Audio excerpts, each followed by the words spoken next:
ये तीनों क्वेश्चंस के आंसर्स हम लोग इस कॉम्प्रिहेंशन में जानेंगे. So let us start.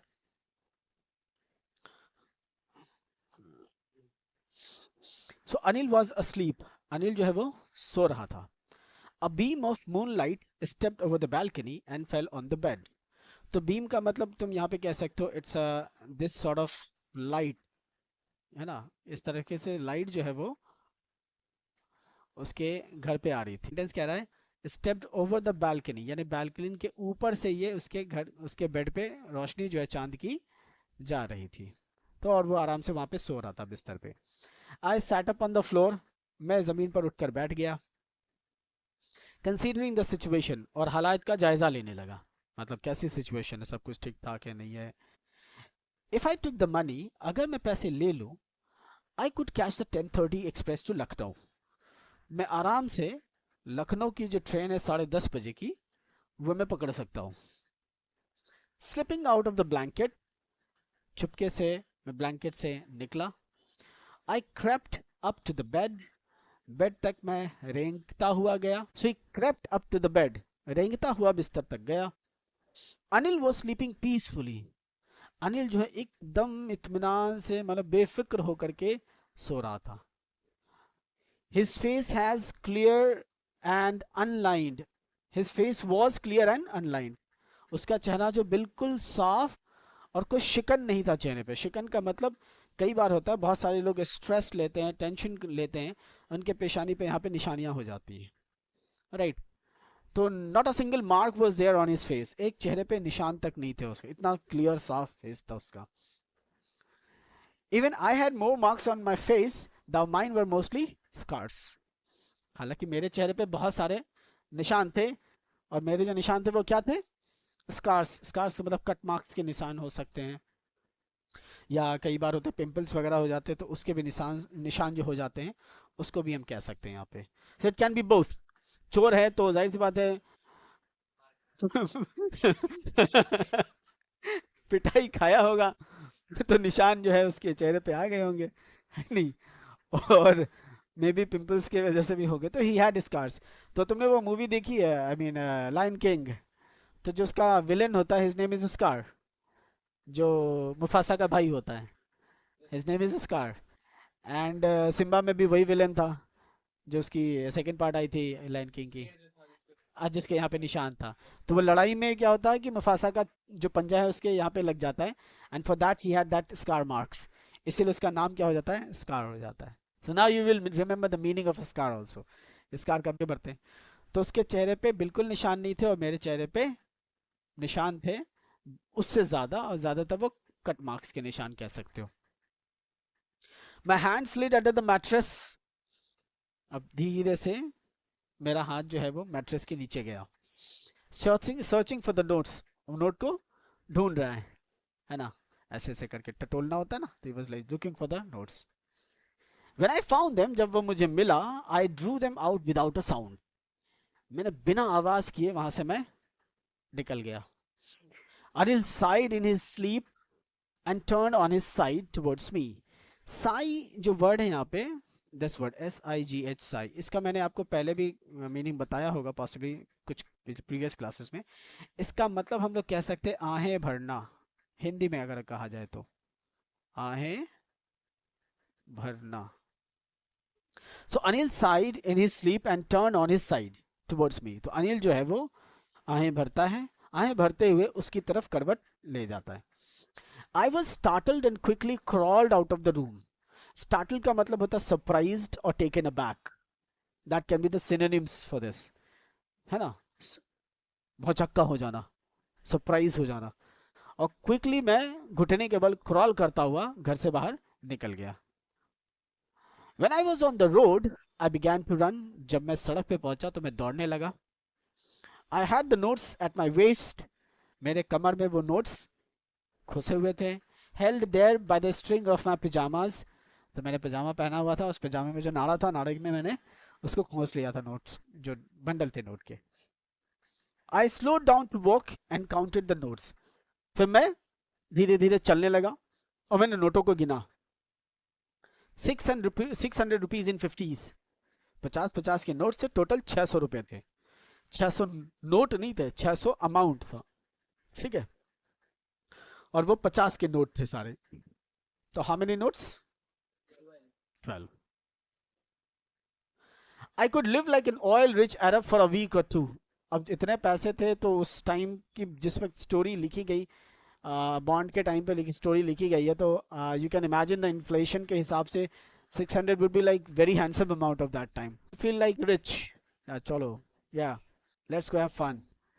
तो ये चीज़ें यहाँ पर आप कह सकते हैं उसके साथ ऐसा हुआ। तो ही गॉट दैट मनी। कितना पैसा मिला उसको? 600 रुपये मिले, और 50-50 के नोट थे, और वो अपने आप को कैसा फील करने लगा? हाँ, अमीर। कैसा अमीर? ऑयल रिच अमीर, ऑयल रिच अरब। हाँ, अरब से रिलेट किया उसने यहाँ पर, जो अरबिक लोग होते हैं। हाँ, ऑयल, मिडल ईस्ट से उसने यहाँ पर। तो कहने का मतलब अब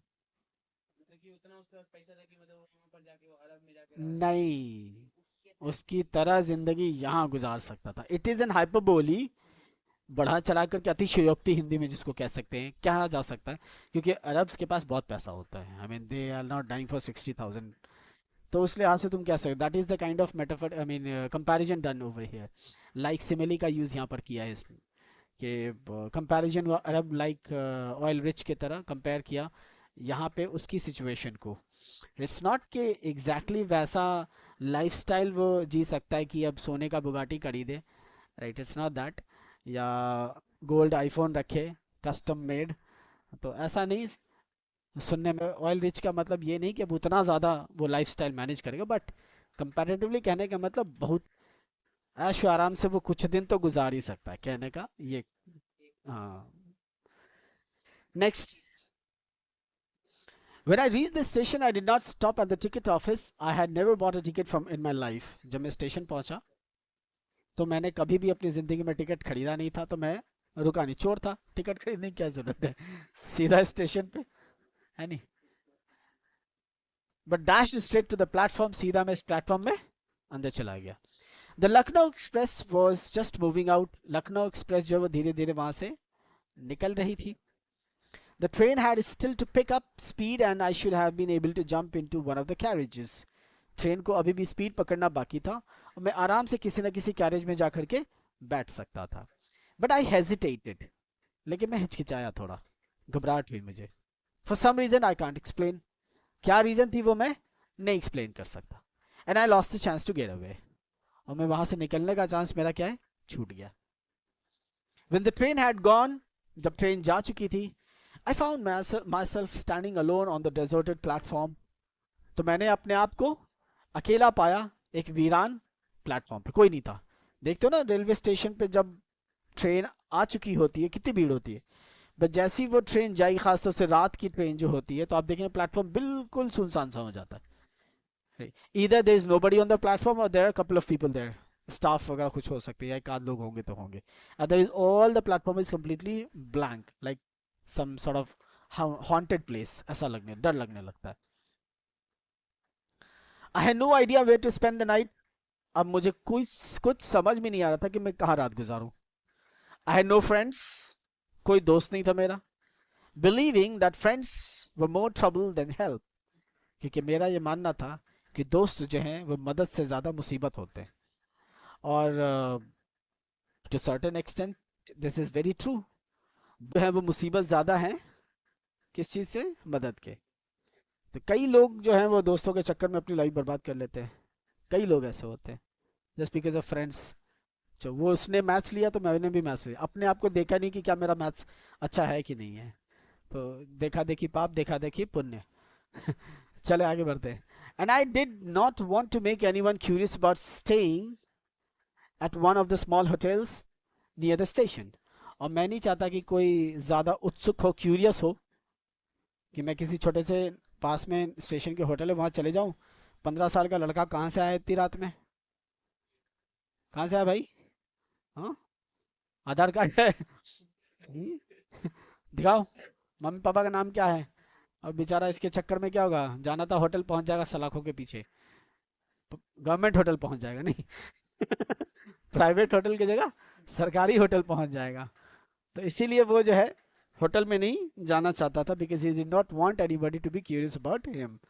next, the only person I knew really well was the man I had robbed. तो एक ही आदमी को मैं बढ़िया से जानता था इस पूरे शहर में, वो वही आदमी था जिसको मैंने अभी लूटा, जिसके घर मैंने चोरी की है. Leaving the station I walk slowly through the बाजार. स्टेशन से मैं निकला और मैं बाजार की तरफ धीरे धीरे चलने लगा.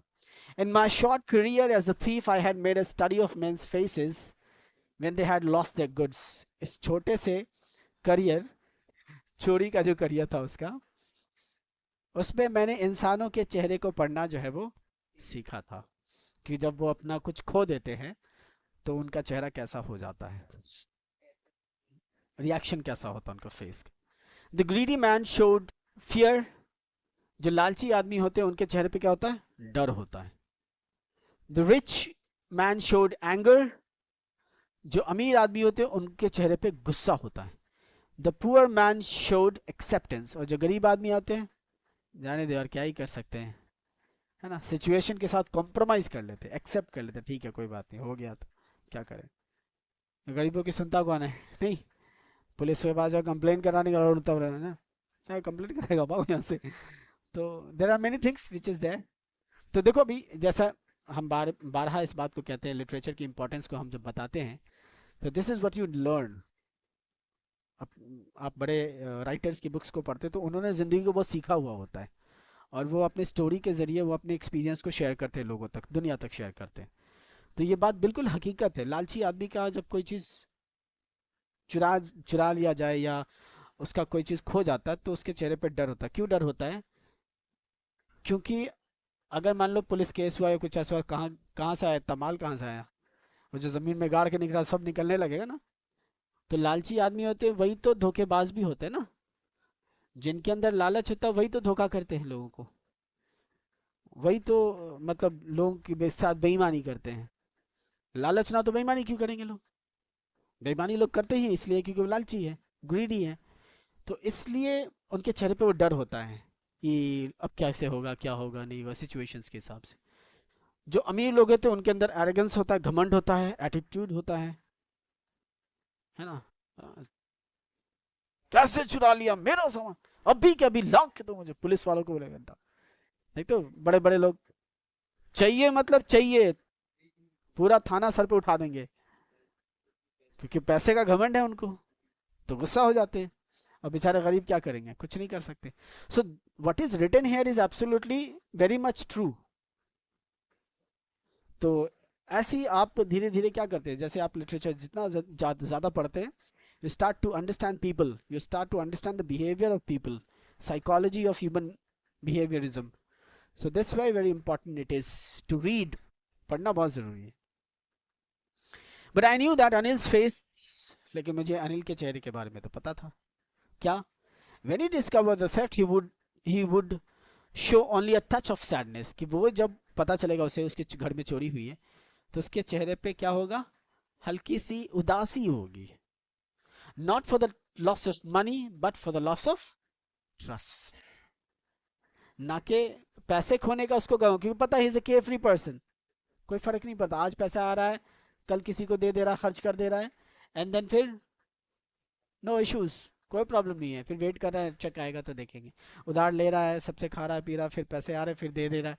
That's how his life is going on fits and starts. That was the phrase used for it. तो इसलिए अनिल को पैसे के जाने का गम नहीं होगा, उसको जो उसके साथ धोखा होगा, जो विश्वास टूटेगा, उस चीज़ का उसको बहुत दुख हो सकता है. Now I found myself in the maidan and sat down on the bench. मैं मैदान में तब तक पहुंच गया था सोचते सोचते, और मैं एक बेंच पे बैठ गया. The night was chilly. It was early November का शुरू का महीना था, और रात जो है वो ठंड थी, ठंडक ठंडक वाली रात थी. And the light drizzle added to my discomfort. हल्की हल्की बारिश हो रही थी, उसने मेरे डिस्कम्फर्ट में और एडिशन कर दिया, और मुझे तकलीफ होने लगी. बारिश हल्की हल्की ठंड के मौसम में हल्की भी बूंदा बूंदी हो तो you'll feel discomfort. Soon it was raining quite heavily. फिर बहुत जल्द बहुत तेज़ बारिश होने लगी. My shirt and pyjama stuck to my skin. मेरा शर्ट और मेरा पजामा जो है मेरे बॉडी में बिल्कुल चिपक सा गया. And a cold wind blue the rain across my face. और जो तेज हवा चली थी ठंडी ठंडी, वो चेहरे पे एकदम जोर जोर से मानो लग रही थी.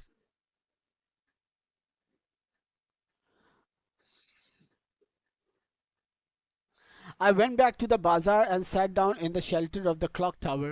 मैं बाजार गया और क्लॉक टावर के शेल्टर में बैठ गया. The clock showed midnight. रात के 12 बज रहे थे. आई फेल फॉर द नोट्स. मुझे नोट्स का ध्यान आया.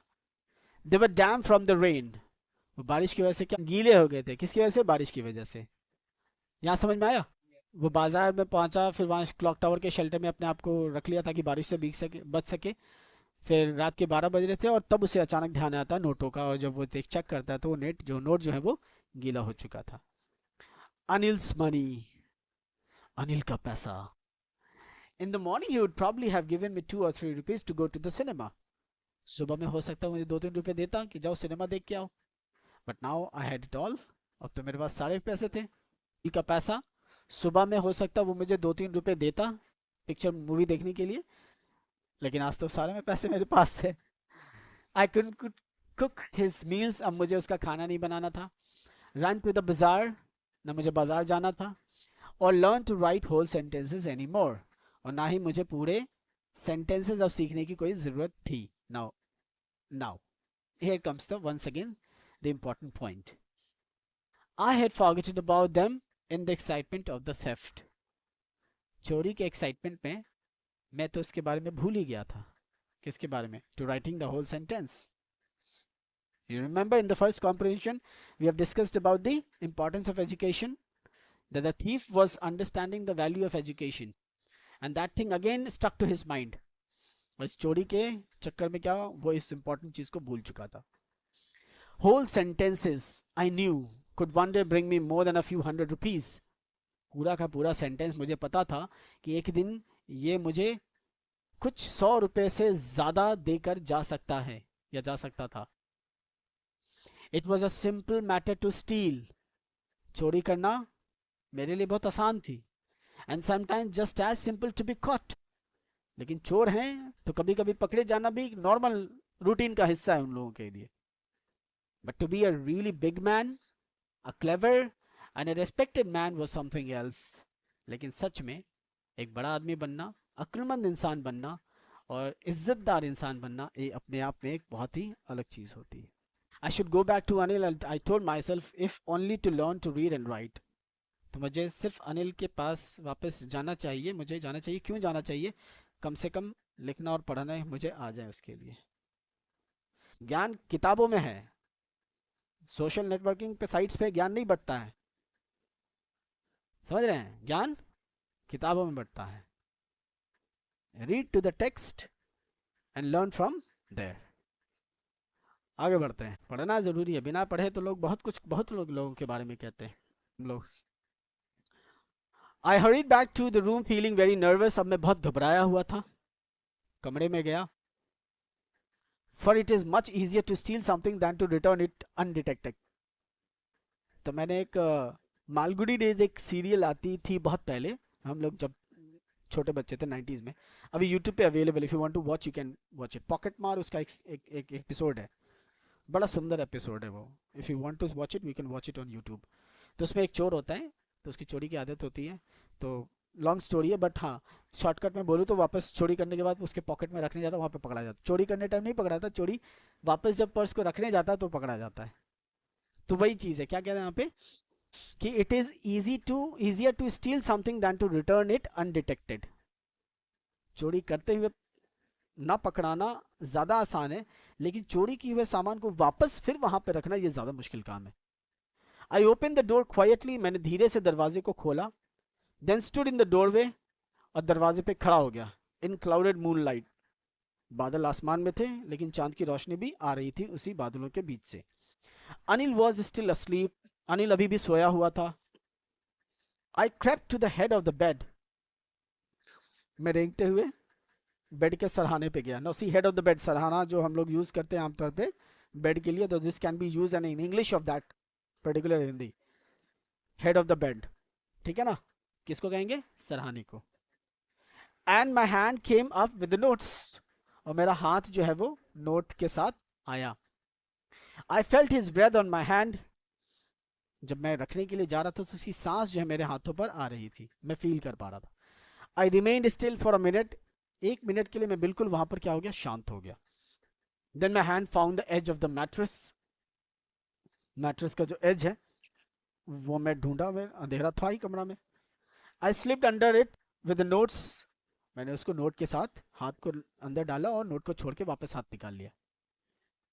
तो यहां तक तो चोरी का पूरा एपिसोड हो गया, समझ में आ गया, कोई दिक्कत किसी को? नेक्स्ट।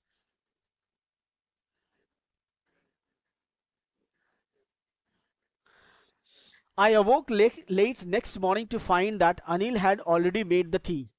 अगली सुबह मैं थोड़ा लेट उठा, जाहिर सी बात है लेट से सोया था बेचारा, चोरी के चक्कर में परेशान, डिस्टर्ब, स्ट्रेस, तो सोया, नींद आई तो थोड़ा लेट तक सो गया।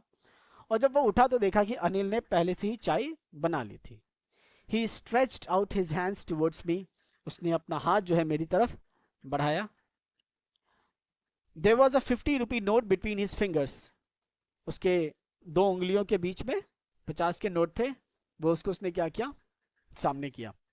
माई हार्ट सैंक, मेरा दिल मानो बैठ सा गया। I thought I had been discovered, मुझे लगा कि मेरी चोरी पकड़ी गई।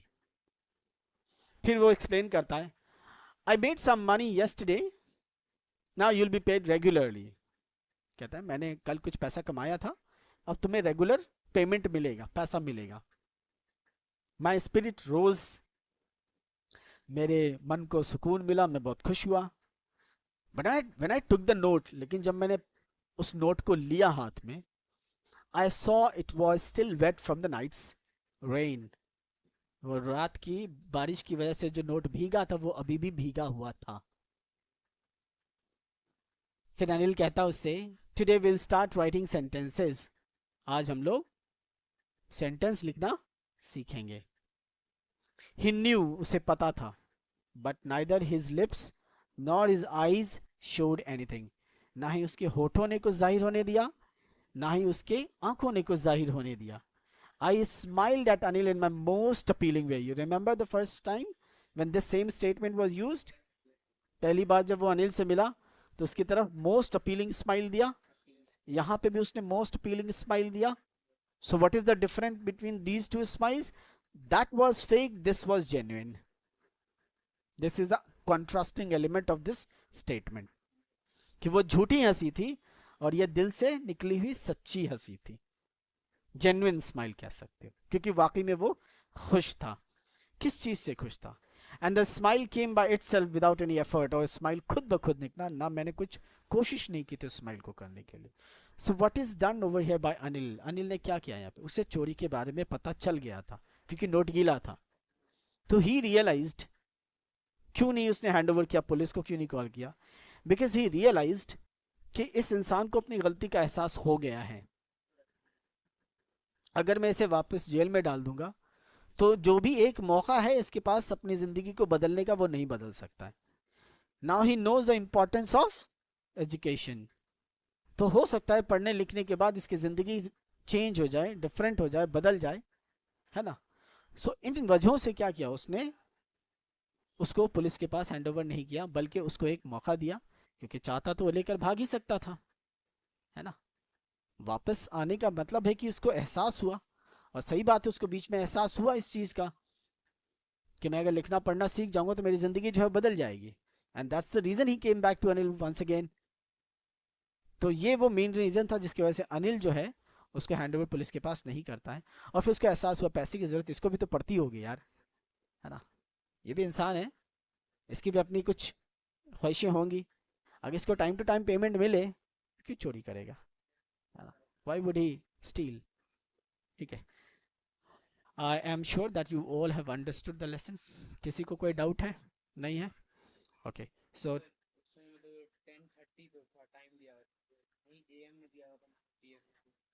तो डेजर्टेड के हिसाब से मैं उसको रात समझता हूँ, क्योंकि वो रात में सो रहा था, और रात में सोते सोते वो स्टेशन गया, तो रात का ही टाइम माना जाएगा। ठीक है, हालांकि अगर वैसा देखा जाता तो 2200 आवर्स लिखा होना चाहिए था, या 22-30 आवर्स लिखा होना चाहिए अगर रेलवे टाइम से जाएंगे तो। सेल्फ अंडरस्टूड रात के टाइम पे ही चोरी किया उसने। मिडनाइट दिया हुआ है, तो मूनलिट नाइट। ठीक है, दैट्स ऑल फॉर टुडे। फिर हम लोग